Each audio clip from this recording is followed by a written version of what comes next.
Cerita ini datang dari Dinda, seorang mahasiswi yang waktu itu lagi pusing banget nyari kontrakan di Jogja. Dinda ini anak rantau asal Kalimantan, dan dia kuliah di salah satu kampus swasta ternama di daerah Seturan, yang pasti kalian tahu kalau kalian pernah ngerantau juga di Jogja. Waktu itu, kondisinya lagi mepet banget. Masa sewa kontrakan lama udah hampir habis. Tinggal seminggu lagi. Tapi Dinda belum dapat tempat tinggal pengganti. Udah nyari sana-sini bareng temen kos. Tapi hasilnya nihil. Ada yang harganya selangit. Ada yang bangunannya udah tua banget dan serem. Dan ada juga yang jauh banget dari kampus. Pokoknya nggak ada yang pasti hati dan kantong. Sampai suatu hari, dia lagi ngopi bareng temen kampus. Terus iseng cerita. Gue udah keliling dari utara ke selatan, belum nemu juga nih kontrakan yang cocok. Mau pindah ke kosan juga nggak srek, pengennya bisa ramean biar hemat. Nah, dari situ salah satu temennya nyeletuk. Gue punya info kontrakan murah. Tapi, ya gitu deh. Dinda langsung tertarik. Serius? Di mana? Murah tuh maksudnya berapa? Murah banget, jawab temennya sambil ngeluarin ponsel. Setengah dari harga pasaran. 2 kamar, ada dapurnya. Ruang tamu juga cukup buat naruh motor 1. Bohong lu. Lokasinya di mana? Masih sekitaran kampus. Gak jauh-jauh amat. Jalan kaki juga masih masuk akal. Dinda makin tertarik dong. Terus, kenapa gak ada yang nyewa? Temennya diam sejenak. Terus senyum simpul. Kayak mikir-mikir mau jawab jujur atau enggak. Akhirnya, dia cuma bilang singkat. Nanti juga lo tahu sendiri. Jawaban itu bikin Dinda makin penasaran. Bukannya takut, dia malah mikir. Paling cuma rumah tua atau bentuknya aneh. Yang penting bisa ditinggalin dan murah. Satu sisi dia mikir logis. Kan ini Jogja, banyak rumah-rumah lama peninggalan Belanda yang emang bentuknya jadul. Tapi, sisi lain dari dirinya juga ngerasa ada yang janggal dari cara temennya ngomong barusan. Nggak ada yang mau nyewa padahal murah. Padahal fasilitasnya oke dan lokasinya nggak nyusahin. Tapi karena waktu terus mepet dan dia juga udah lelah nyari kesana kemari, akhirnya Dinda mutusin buat lihat sendiri rumahnya. Dia minta alamatnya ke temennya, terus janjian buat survei besoknya. Dan dari sinilah awal mula semuanya mulai terasa gak biasa.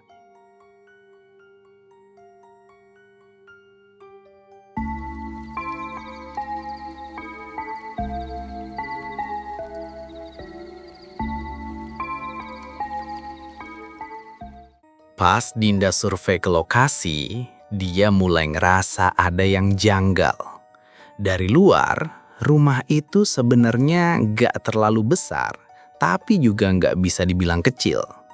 Letaknya diapit 2 rumah warga yang kelihatan normal-normal aja. Tapi entah kenapa, suasana di depan rumah itu beda banget. Kayak adem, tapi bukan adem nyaman. Lebih ke adem yang bikin merinding. Adem yang bikin bulu kuduk berdiri tanpa alasan jelas. Halamannya udah nggak terurus. Ilalang tumbuh liar sampai hampir nutupin setengah jalan masuk. Beberapa bagian paving juga udah tenggelam ketutup tanah dan rumput liar. Dinda harus sedikit nunduk buat ngelangkahin dahan kering yang menjulur ke arah pagar.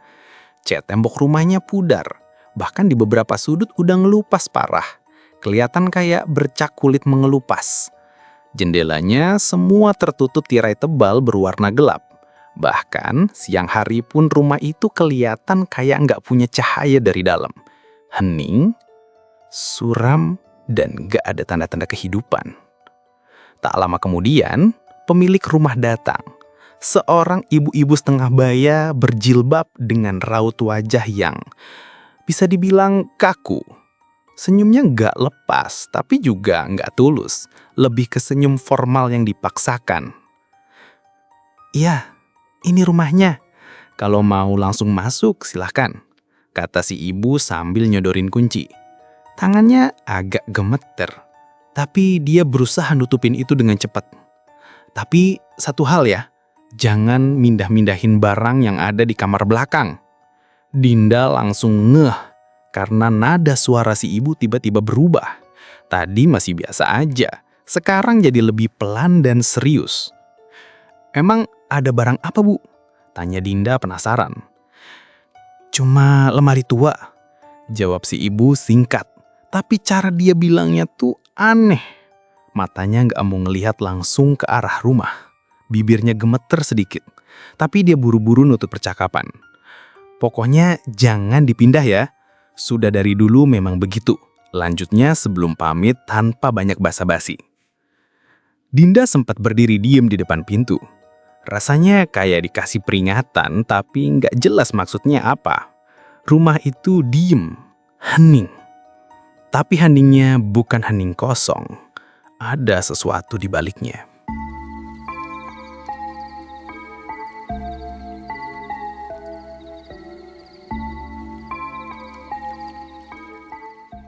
Malam pertama Dinda tinggal di kontrakan itu, awalnya berjalan biasa aja. Dia masih sibuk beberes barang, naruh beberapa koper, dan nyusun beberapa rak kecil. Tapi satu hal yang gak dia sentuh sama sekali adalah kamar belakang.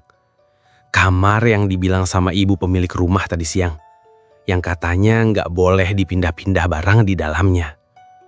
Dinda nurut, dia bahkan gak berani megang gagangnya. Tapi justru dari kamar itu, malam itu mulai terjadi hal-hal aneh. Sekitar jam 2 dini hari, Dinda kebangun dari tidurnya. Bukan karena mimpi buruk, tapi karena ada suara. Suara yang pelan banget, kayak bisikan. Dia awalnya mikir itu cuma suara angin atau tetangga sebelah yang lagi ngobrol. Tapi makin didengerin, bisikan itu kedengeran jelas. Bukan cuma satu suara, tapi dua. Kayak dua orang yang lagi ngobrol, suaranya pelan, tapi ritmenya konsisten. Bukan bahasa yang dia kenal. Lebih kayak gumaman, tapi teratur. Dan yang bikin makin merinding, sumber suaranya itu dari balik pintu kamar belakang. Dinda langsung duduk. Deg-degan. Dia masih coba mikir logis. Mungkin itu suara dari rumah sebelah. Tapi anehnya, rumah sebelah kanan itu kosong. Dan rumah sebelah kiri, jaraknya cukup jauh buat suara bisa sampai sejernih itu. Akhirnya, dia pelan-pelan turun dari tempat tidur, jalan tanpa sendal. Lantai rumah dingin banget. Dia coba beranikan diri buat ngecek sumber suara itu. Lampu lorong udah dinyalain, tapi suasananya tetap suram. Tiap langkah kaki yang dia ambil, makin bikin jantungnya berdebar. Dia berdiri, tepat di depan pintu kamar belakang. Bisikan itu masih terdengar samar, tapi saat dia nyentuh gagang pintunya, hening. Semua suara itu langsung berhenti, kayak diputus begitu aja. Dinda diam, gak berani napas keras-keras. Tangan masih nempel di gagang pintu. Dan saat itu juga, tok, tok, tok. 3 ketukan pelan. Dari dalam kamar. Bukan dari luar. Bukan dari dinding. Tapi dari dalam ruangan yang terkunci itu. Dinda langsung lepasin gagangnya. Dia mundur perlahan lalu lari secepat mungkin ke kamarnya. Tanpa mikir panjang, dia loncat ke tempat tidur dan nutup seluruh badannya pakai selimut. Jantungnya masih berdetak kencang. Tangannya gemeter. Dia nggak tidur sampai pagi.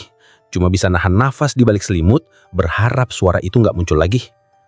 Dan malam itu jadi awal dari kejadian-kejadian aneh berikutnya.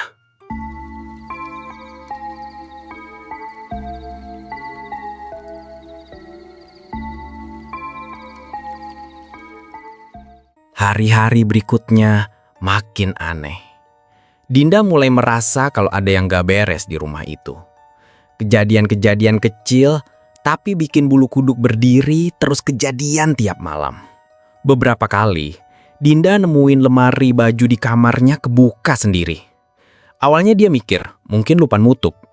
Tapi, waktu kejadian itu terus berulang, bahkan setelah dia pastikan banget lemari udah dikunci, dia mulai curiga. Pernah juga, dia nemuin tasnya udah ada di ruang tamu. Padahal, jelas-jelas tadi dia naruh tas itu di kamar. Dia ingat banget naruhnya di pojok dekat meja kecil. Tapi tiba-tiba udah pindah tempat.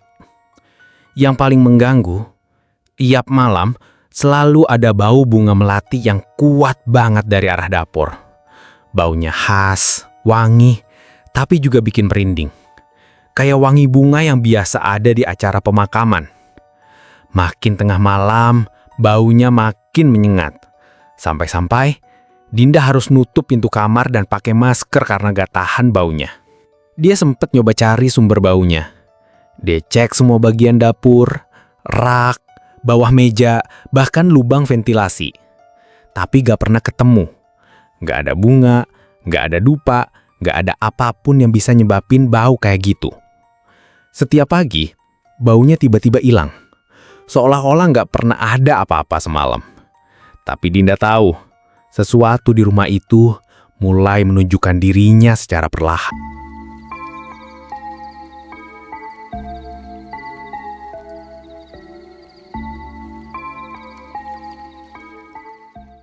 Puncaknya, Dinda udah gak tahan lagi.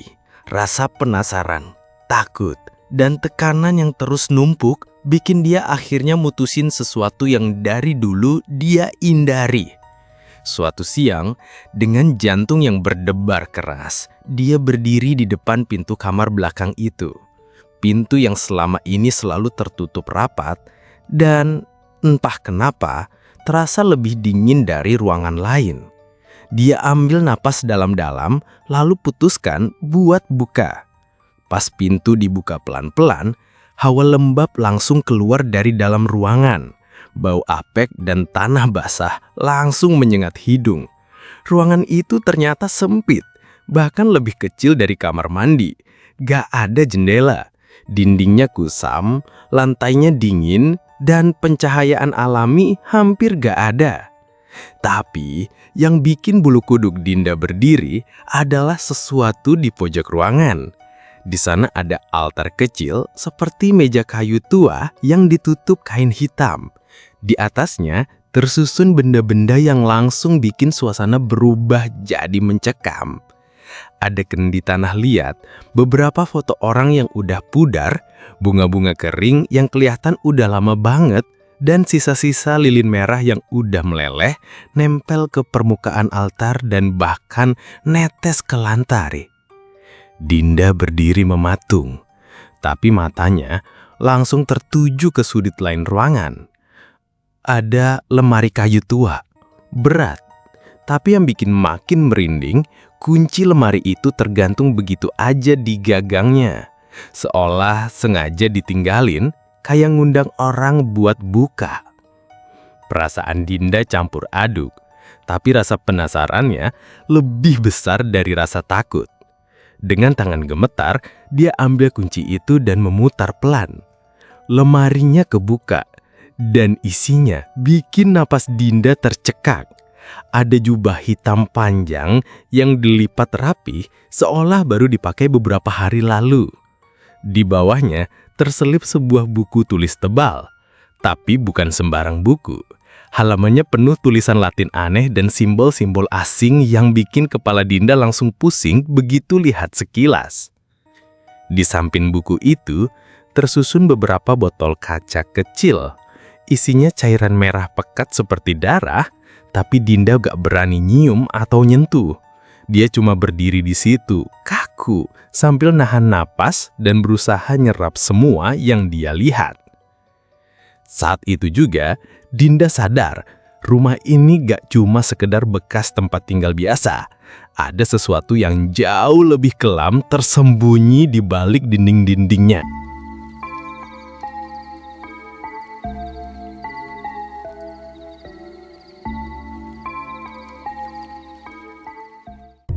Dinda akhirnya cerita ke tetangganya yang udah tua, seorang bapak bernama Pak Harjo. Waktu Dinda nyebut soal kamar belakang yang selalu bikin bulu kuduk berdiri, ekspresi Pak Harjo langsung berubah. Matanya yang tadinya santai mendadak tegang dan waspada.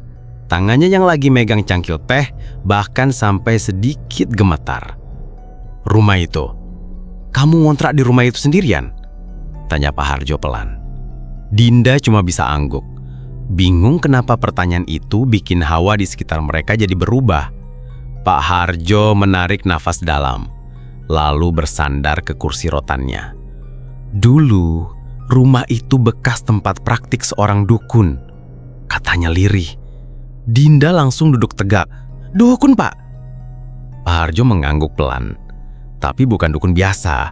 Orang-orang dulu bilang dia bisa manggil arwah. Katanya, dia bisa bantu orang ngobrol lagi sama keluarganya yang udah meninggal. Banyak yang datang dari luar kota cuma buat itu." Dinda menelan ludah. Rasanya semua masuk akal. Suara langkah di kamar belakang, aroma kemenyan yang muncul tiba-tiba, dan ruangan yang selalu lembab, walaupun semua jendela dibuka. Awalnya, cuma semua yang datang ke situ orang-orang yang lagi berduka, yang kehilangan anak, pasangan, orang tua. Mereka datang dengan harapan bisa dengar suara orang yang mereka sayang sekali lagi. Tapi lama-lama, yang datang bukan lagi orang yang tulus. Dinda menatap Pak Harjo penuh tanya. Banyak yang mulai minta lebih, bukan cuma ngobrol, tapi minta arwah tertentu buat dijadikan penjaga, pengikut, bahkan pelindung usaha, katanya pelan. Tempat itu pelan-pelan jadi semacam portal. Batas antara dunia kita dan dunia mereka makin tipis. Dinda bergidik. Kepalanya memutar semua kejadian sejak dia pindah ke rumah itu. Lampu yang suka mati sendiri, suara cekikian kecil tengah malam, dan mimpi buruk berulang tentang seseorang berdiri di pojok kamar. "Terus, dukun itu sekarang kemana?" tanya Dinda ragu. Pak Harjo menghela napas panjang, lalu berkata, "Gak ada yang tahu pasti. Tiba-tiba aja dia hilang. Gak pamit, gak ninggalin jejak. Banyak yang bilang dia terbuka portal yang gak bisa ditutup, dan dia ketarik sendiri ke dalamnya." Sejak saat itu, rumah itu kosong lama. Beberapa orang pernah coba ngontrak, bahkan ada yang niat beli. Tapi gak ada yang tahan lama. Selalu ada yang bikin mereka pergi.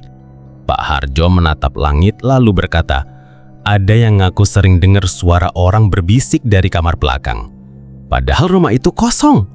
Ada juga yang mimpi terus-terusan tentang seseorang pakai jubah hitam yang manggil-manggil dari pojokan ruangan.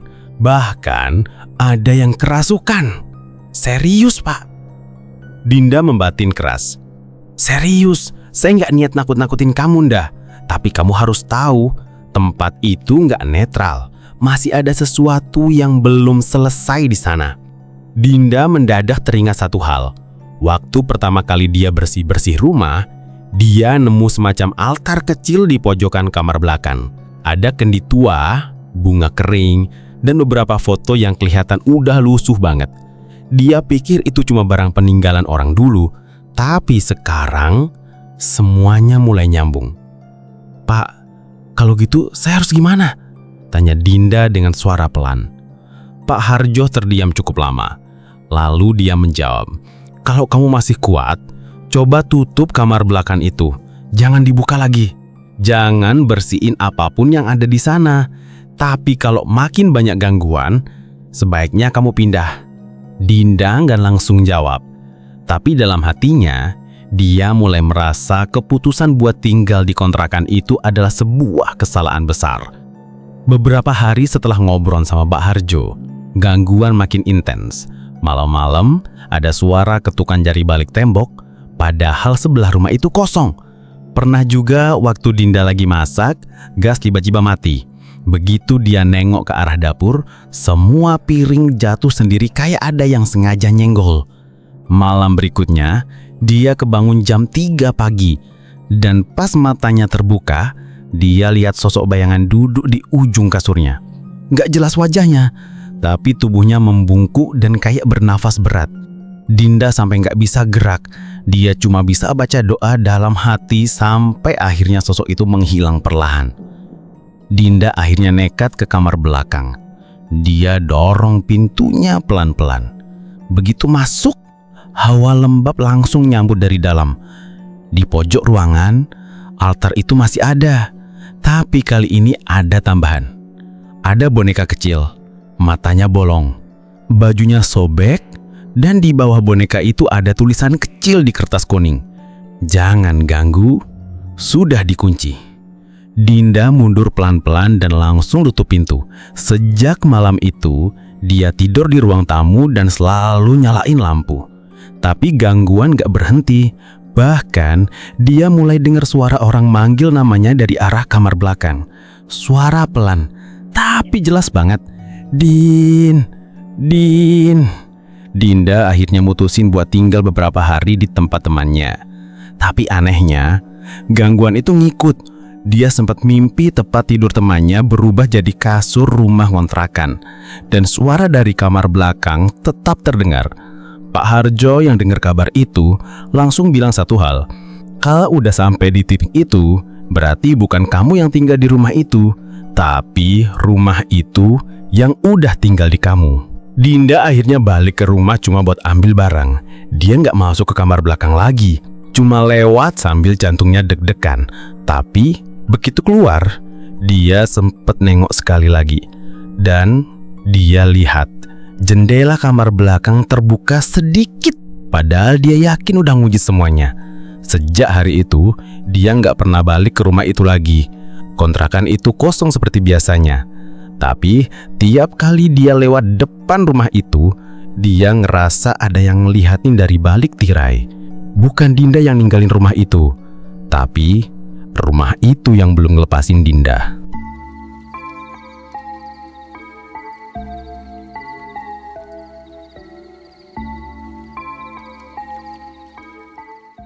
Setelah tahu semua itu, Dinda mutusin buat keluar dari situ secepatnya.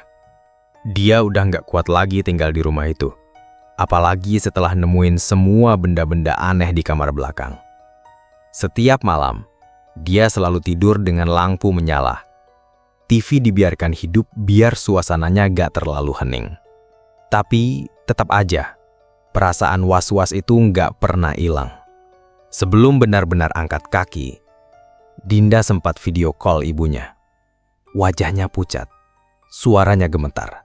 Dia cerita semua hal yang dia alami tentang bau bunga melati, lemari yang kebuka sendiri, dan altar di kamar belakang. Ibunya cuma bisa nangis di seberang layar. "Cepat pergi dari situ, nak," katanya.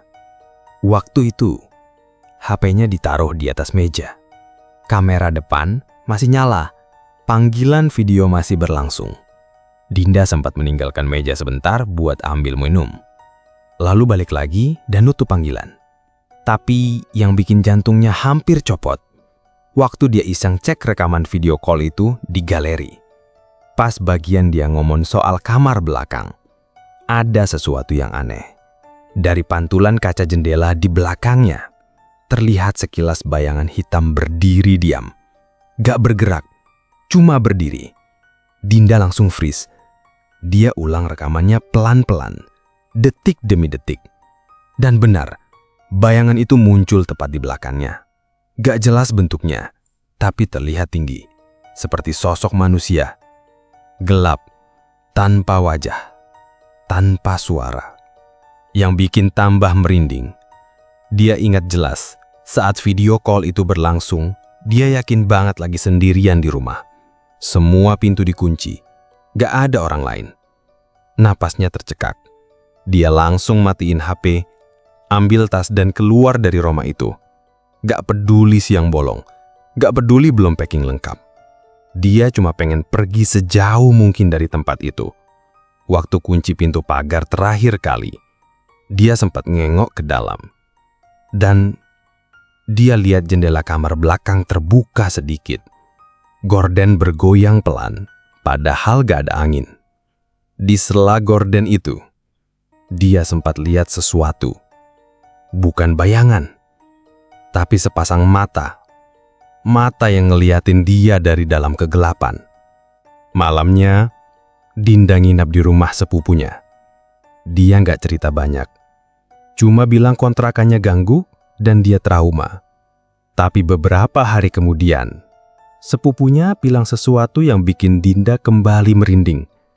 HP-nya sempat ditinggal di kamar sepupu itu.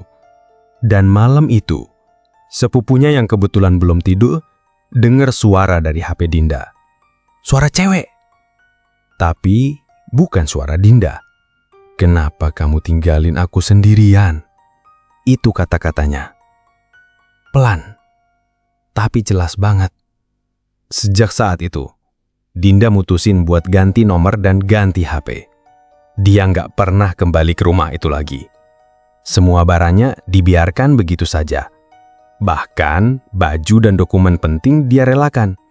Yang penting, dia selamat. Tapi yang jadi pertanyaan sampai sekarang, siapa yang ada di balik kamera waktu Dinda video call hari itu?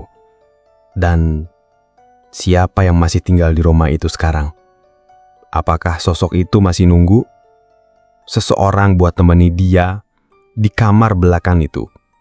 Sampai hari ini, gak ada yang tahu pasti. Yang jelas, rumah itu sekarang kembali kosong.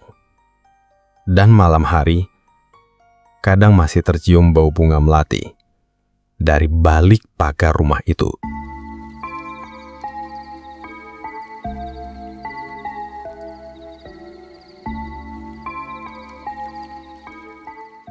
Akhirnya, Dinda berhasil pindah kontrakan. Dia cari tempat yang jauh dari suasana sepi dan rumah-rumah tua. Pilihannya jatuh ke rumah petak di daerah rame, dekat warung dan jalan raya. Dia pikir mungkin kalau suasananya lebih hidup, rasa takut itu bakal hilang pelan-pelan. Tapi ternyata nggak semudah itu. Selama beberapa minggu setelah pindah, Dinda mulai sering kebangun tengah malam. Bukan karena suara atau hal aneh, tapi karena mimpi. Mimpi yang sama, berulang-ulang. Dalam mimpi itu, dia selalu berdiri di depan rumah kontrakan lamanya. Langit gelap, angin kencang. Tapi pintu rumah itu selalu terbuka sedikit, seperti ngundang dia buat masuk lagi. Dan di depan gerbang, ada sosok berjubah hitam berdiri diam. Sosok itu nggak pernah bergerak, tapi dari balik bayangan wajahnya, terdengar suara pelan, berat dan dalam. Balik ke sini, pintunya belum ditutup. Dinda sering kebangun dengan nafas ngos-ngosan. Badannya dingin kayak habis diceburin ke air. Dia udah coba nggak mikirin, udah coba sholat, dengerin ayat-ayat suci, bahkan konsultasi ke ustadz. Tapi mimpi itu terus datang. Yang bikin makin gak tenang, suatu malam Jumat Kliwon, Dinda iseng buka grup warga komplek lamanya. Di sana ada yang posting foto rumah kontrakan itu dari jauh.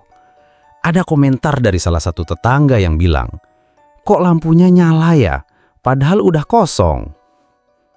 Ada juga yang bilang, mereka dengar suara orang ngobrol dari dalam kamar belakang.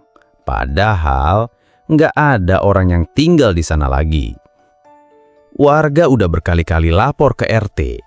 Tapi pas dicek bareng-bareng, rumah itu kosong, gemboknya masih utuh. Tapi entah kenapa, setiap malam Jumat Kliwon, ada aja yang merasa diganggu. Entah suara, entah cahaya dari jendela, atau bau menyengat yang keluar dari sela pintu belakang. Dinda sempat ragu, apa dia harus balik dan nutup pintu itu sendiri. Tapi dia takut. Takut kalau pintu yang belum ditutup itu bukan pintu biasa. Mungkin maksudnya bukan cuma pintu rumah, tapi pintu lain yang terbuka setelah dia masuk ke kamar belakang itu. Pintu yang dulu dipakai sang dukun untuk ritual, untuk memanggil sesuatu. Dan sekarang, mungkin sesuatu itu belum kembali ke tempat asalnya. Dinda hanya bisa berharap semoga apapun itu nggak ngikutin dia ke rumah barunya. Sampai hari ini, setiap malam Jumat Kliwon, Dinda selalu tidur sambil pasang lampu. Dia juga selalu semprotin wewangian ruangan, karena kadang ada bau bunga kering samar yang datang entah dari mana. Padahal jendelanya ditutup rapat. Dan satu hal yang bikin bulu kuduk berdiri lagi.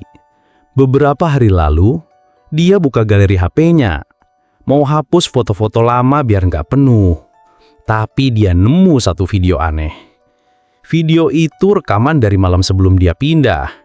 Ketika dia video call ibunya. Tapi, di detik terakhir video itu, saat dia ninggalin HP-nya di meja dan pergi ke dapur, bayangan hitam itu muncul lagi. Bayangan itu berdiri diam di pojok ruangan, persis di depan kamar belakang yang terbuka sedikit. Dan dari speaker HP, suara pelan itu kembali terdengar.